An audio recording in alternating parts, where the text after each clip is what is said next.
안녕하세요. 폴라리스 오피스의 마일즈입니다. 오늘은 578회 한글의 날이에요. 그래서 저희가 컴퓨터에서 사실 한글을 자유롭게 쓰게 되는데 폰트가 굉장히 중요한 역할을 하거든요. 오늘은 예전에 윤디자인에서 폰트 관련된 일을 하셨고 지금은 강의를 하고 계시는 조한나 교수님 모시고 폰트 관련된 얘기를 좀 해볼까 합니다. 안녕하세요. 네, 안녕하세요. 반갑습니다. 반갑습니다. 저는 지금 현재 경북대학교에서 타이포그래피 과목, 그 다음에 UI 과목을 담당하고 있는 조안나라고 하고요. 윤디자인 그룹에서 폰트를 제작하고 기획하는 폰트 디자이너이기도 했습니다. 그래서 오늘 여러분들과 함께 한글날을 맞이해서 한글에 대해서 그리고 폰트에 대해서 이야기를 해보면 너무 좋을 것 같습니다. 컴퓨터를 쓰면서 사실 요새는 뭐 그런 생각 많이 안 하는 것 같은데 옛날에는 이제 영어밖에 못 쓰던 시절도 있고 이게 한글을 쓰게 된 데 있어서 한글이라는 것들이 컴퓨터에서 돌아가기 위해서 굉장히 많은 노력들이 필요하잖아요. 특히 이제 폰트 같은 경우에도 보면 영어야 사실 글자 수가 굉장히 제한돼 있고 한글은 무궁무진하게 조합이 되는 글자다 보니까 폰트를 만들고 활용하는 것들도 굉장히 다를 것 같아요.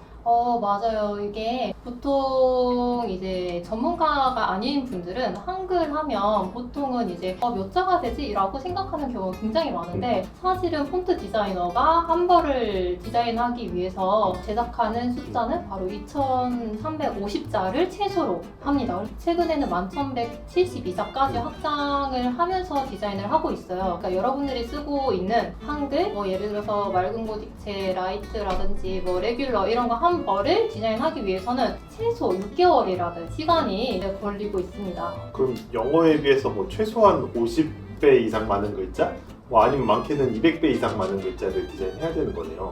네, 맞아요. 그래서 한글이 또 영어랑 다른 게 어떤 부분이냐면 한글은 바로 조합형이라는 게 좀 다른 부분이에요. 그래서 영문은 그냥 A, B, C 이렇게 각기 쓰인다면 한글은 초성, 중성, 종성이 다 같이 합쳐진 조합자거든요. 그래서 거기에서 이제 오는 공간의 이제 분배가 굉장히 또 중요하기 때문에 되게 많은 시간이 소요가 되는 거죠. 그래서 예를 들어서 이제 가에다가 받침 기읍이 있는 글자를 디자인한다고 했을 때 보통 초성과 종성이 둘 다 기읍으로 끝나니까 시작되니까 같은 글자 같이 디자인하면 되는 거 아니야? 라고 생각할 수도 있는데 아닙니다, 여러분. 그래서 초성이랑 종성이랑 이렇게 디자인이 다 다르게 나오기도 하고요. 그 다음에 또 하나는 이제 감, 삼 이런 것들도 밑에 받침이 미음이 동일하게 들어가잖아요. 각각 미읍의 높낮이가 달라요. 그래서 이런 것들이 다 폰트 디자이너가 세세하게 디자인을 하기 때문에 오랜 시간을 걸쳐서 한글 한 벌이 나오는 거예요. 기억이나 시옷이나 이응이 상대적으로 보이는 크기가 다르니까 얘도 같이 맞춰줘야 되고 그럼 거의 11,700자 가까이를 다 그런 것들을 맞춰줘야 되는 거예요? 그 부분을 굉장히 잘 짚어주셨는데요. 이음과 미음, 시옷을 같은 높낮이로 썼을 때 생각보다 이게 크기감 차이가 엄청나거든요. 예를 들어서 미음은 굉장히 꽉꽉 채워진 느낌이 든다면 세모는 이제 높낮이가 같다면 굉장히 작은 크기로 보이기 때문에 미음, 이응, 시옷이 있다고 하면은 같은 높낮이에서 시옷이 굉장히 작아 보이는 거죠. 그렇기 때문에 우리가 이렇게 작아 보이지 않도록 시각 보정을 폰트 디자이너들이 따로 해주는데요. 이런 시각 보정들이 거쳐서 사실 2350자, 제일 많게는 1172자가 디자인이 되는 거죠. 어떻게 보면 진짜 영문 폰트를 디자인하는 노력 대비 몇 배 이상의 노력이 들어갈 수밖에 없겠네요. 네, 맞습니다. 몇 배 이상의 노력이 들어가는데요. 굉장히 또 재밌는 요소들이 많아요, 한글에서는. 이렇게 힘들게 디자인된 폰트들이 좀 디자인이나 이런 것들을 위해서 잘 활용되나요? 활용은 제가 이제 학생들 이제 1학년 학부생한테 이제 우리 포스터 디자인 해볼 거예요 라고 하면은 보통은 다 되게 아쉽게도 타이틀을 영문으로 정말 많이 써오세요. 너 어떤 의도로 이렇게 디자인 해왔어? 라고 물어보면 애들한테 그냥 영문 폰트가 더 있어 보여서요 라고 대답을 하는 경우가 너무 대다수거든요. 네. 그래서 저는 그게 너무 안타까운 거예요. 네. 왜냐면 한글도 굉장히 다양한 디자인이 있고 그 디자이너의 의도가 많이 반영되어 있는 재밌는 그리고 잘 완성된 폰트가 너무 많은데 이제 친구들이 영문이 그냥 단순히 있어 보인다 라는 생각으로 영문을 타이틀로 가져오는 경우가 굉장히 많습니다. 되게 다양한 폰트가 있는데 사실 일반적으로 컴퓨터에서 기본으로 쓰는 굴림 폰트가 그렇게 특히 제목용으로 썼을 때 별로 이쁘지 않지 않나 이런 생각이 또 들기도 하고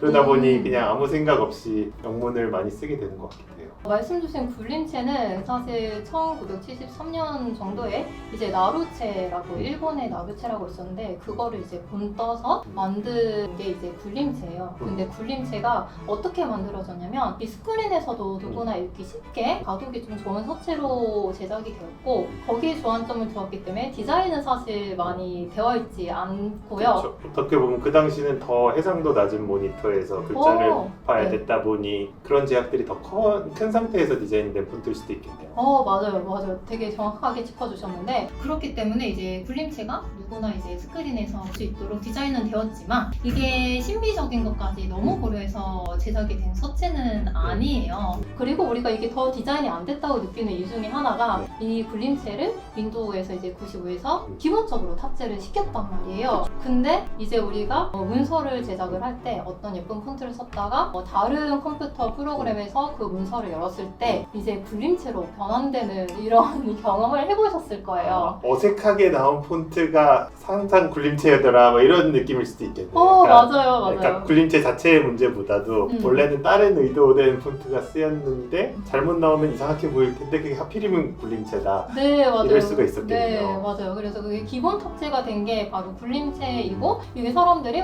이게 디자인이 됐다가 이게 풀려버렸다라는 생각을 하기 때문에 또 굴림체가 이게 조금 디자인적으로는 너무 예뻐 보이진 않는다라고 생각하시는 분들도 굉장히 많은데요. 근데 또 요즘에는 한 2, 3년 전부터 Y2K거나 이제 레트로한 거, 뉴트로 이런 거를 추구를 하기 때문에 굴림체도 요즘에 현대화해서 재해석해서 굉장히 많은 폰트들이 나오고 있고 그래서 윤굴림 700이라든지 이런 거는 좀 굉장히 모던한 굴림체라서 저는 또 그거는 디자인적으로 나쁘지 않다, 훨씬 좋아졌다라고 생각을 하고 어떻게 보면 있습니다. 참 그때의 감성을 다시 느끼게 하는 부분도 있긴 한 것 같아요. 맞아요. 그래서 이제 강의 중에서 이제 소개를 드렸던 게 하나가 있었는데 아이유의 이제 꽃갈피라는 앨범도 그 앨범 자체가 굉장히 예전 노래들을 다시 이제 리메이크해서 나온 노래들이 굉장히 많이 포함되어 있는데 그때 그 당시의 분위기를 느끼려고 우리가 굴림체로 앨범 커버가 디자인되어 있다는 거 확인하실 수가 있습니다.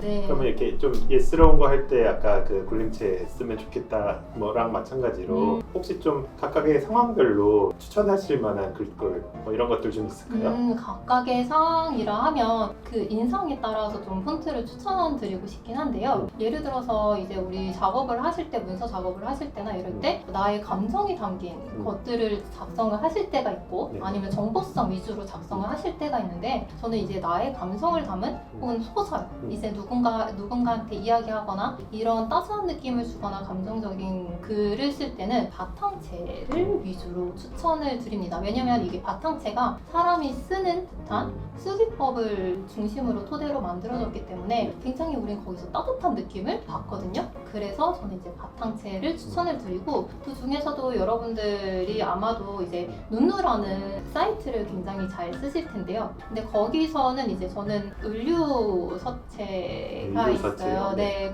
그 서체를 좀 좋아하는 편이고요. 아니면 직지 푸트의 소예라는 폰트를 좋아합니다. 혹시 뭐 좀 약간 전문적이거나 뭐 이런 때 쓸 수 있는 것들도 있을까요? 전문적인 느낌을 주기 위해서는 네. 저는 이제 폰트의 구조부터 조금 보셨으면 좋겠는데 여유로운 구조와 이제 꽉 채워진 구조로 이제 폰트는 나눌 수가 있어요. 이 말이 뭐냐면 꽉 채워진 구조는 이제 네모칸 안에 폰트가 한 자씩 들어간다고 글자가 한 자씩 들어간다고 생각을 했을 때 꽉꽉 채워진 애들이 있거든요. 아무래도 그게 조금은 올드한 느낌을 줄 수도 있지만 훨씬 더 전문성을 주는 서체예요. 그거에 비해서 이제 여유로운 구조는 조금 머리가 무겁다라고 느껴질 수도 있는데 우리 어린아이도 머리가 크잖아요. 그쵸? 그래서 굉장히 어린아이들 보면은 이게 비율이 머리가 크고 아래로 갈수록 가벼운 느낌을 주는데 그런 것처럼 서체도 여유로운 구조로 가져가게 되면 좀 영한 느낌을 주곤 하죠. 그래서 저는 조금 전문적인 느낌을 주기 위해서는 아무래도 이렇게 꽉꽉 찬 구조로 이제 이루어진 서체를 조금 추천드리는 편입니다. 그러면 이제 좀 한글 폰트에 대해서는 조금 알아봤고 뭐 사실 폰트 하면 또 이제 저런 걱정들 되게 많이 하시는 것 같더라고요. 이게 저작권이라든지 어떻게 쓸 수 있는지 뭐 무료 폰트도 많지만 유료 폰트도 많고 이게 내가 어디까지 써도 되는 건지 뭐 이런 것들이 굉장히 어려운 것 같아요.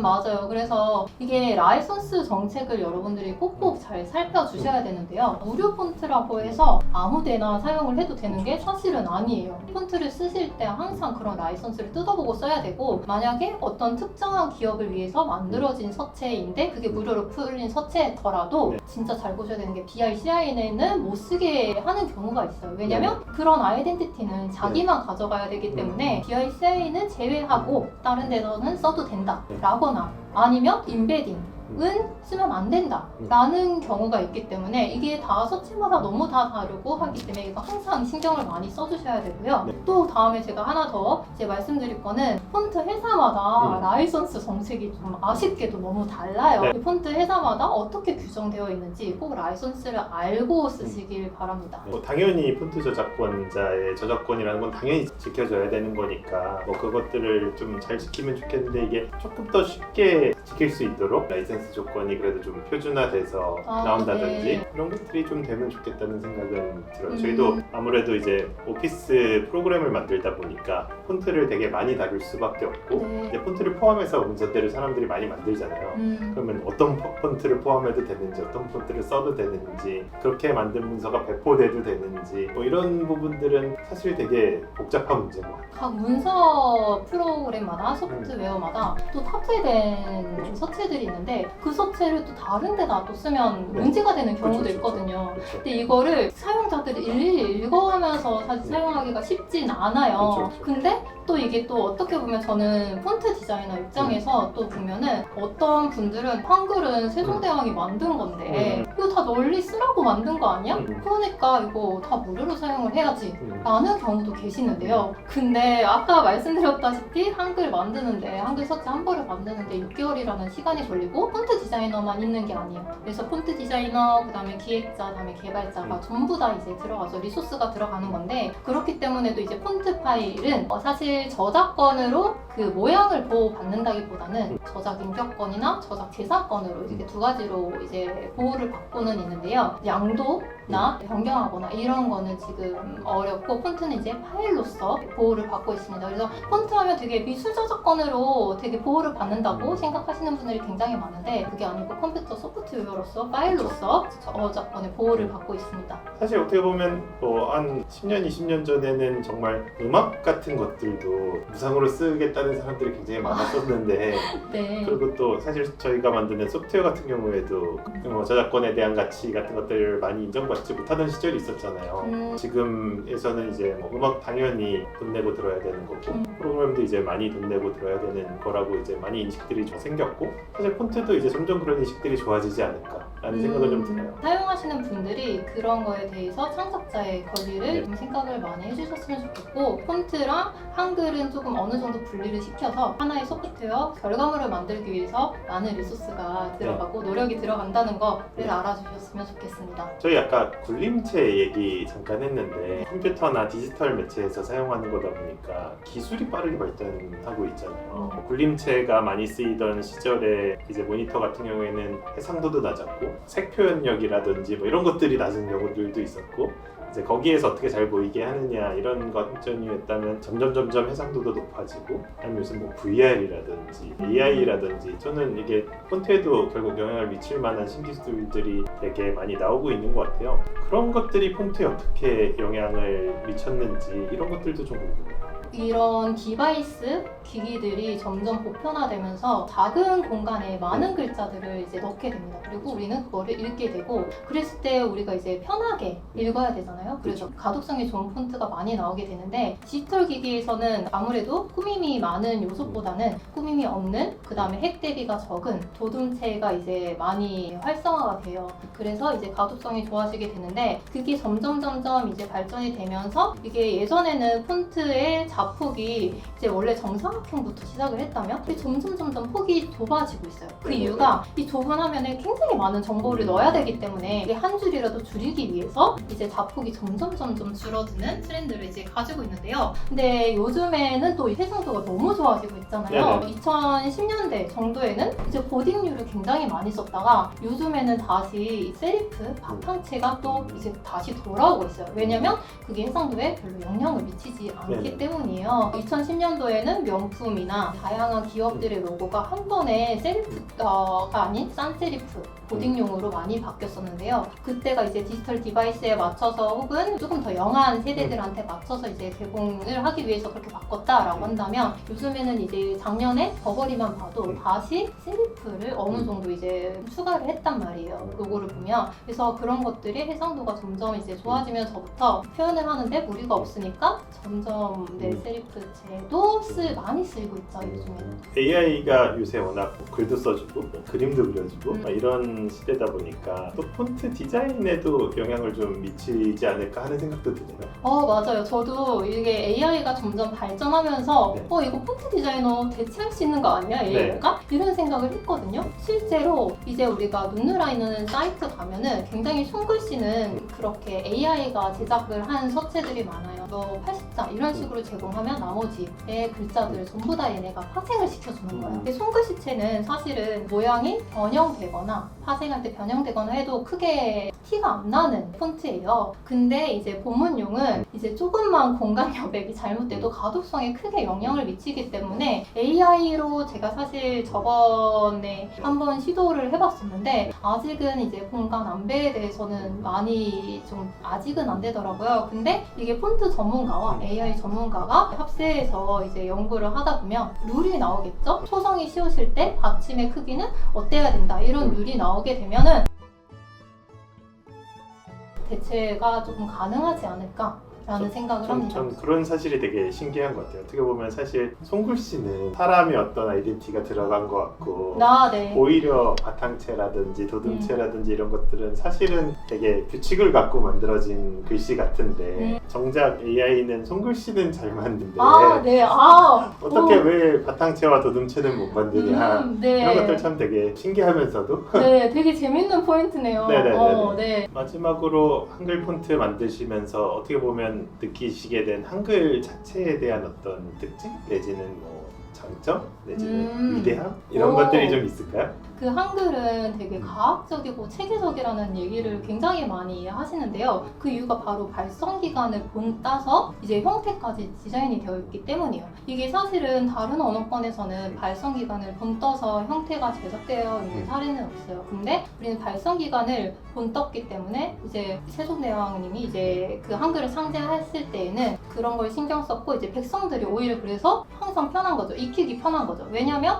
미음 같은 경우는 미음 할 때 입술 모양에 그거를 이제 미음으로 설정을 했고 시옷 같은 경우에는 이제 발음을 할 때 치아에 닿이는 혓바닥 이런 것들을 다 본떠서 만든 체계적이고 과학적인 문자이기 때문에 되게 위대하다고 이야기를 할 수가 있을 것 같고요. 또 우리가 또 재밌는 게 우리 태극기 보시면 음량 있잖아요. 그런 것도 있고 이제 동량은 음량의 문화권이다 이런 얘기도 굉장히 많이 하는데 한글 역시 음량의 원리로 제작이 되었습니다. 그래서 깡충깡충과 껑충껑충의 느낌이 좀 다르지 않나요? 그쵸? 그렇죠. 깡충깡충 같은 게 이제 오로 이루어졌잖아요. 그래서 그게 굉장히 가벼운 느낌, 밝은 느낌, 양의 느낌인 거죠. 그렇다면 이제 그 반대로 껑충껑충 같은 느낌은 음이에요. 그렇기 때문에 우리 거기서 무거운 느낌을 받게 되는데 그래서 사실은 한글은 음과 양이 모두 다 합쳐져 있다라고 얘기를 할 수 글자 있습니다. 자체에서 그걸 느낄 수 있는 거네요. 네, 맞아요. 이 얘기 들으니까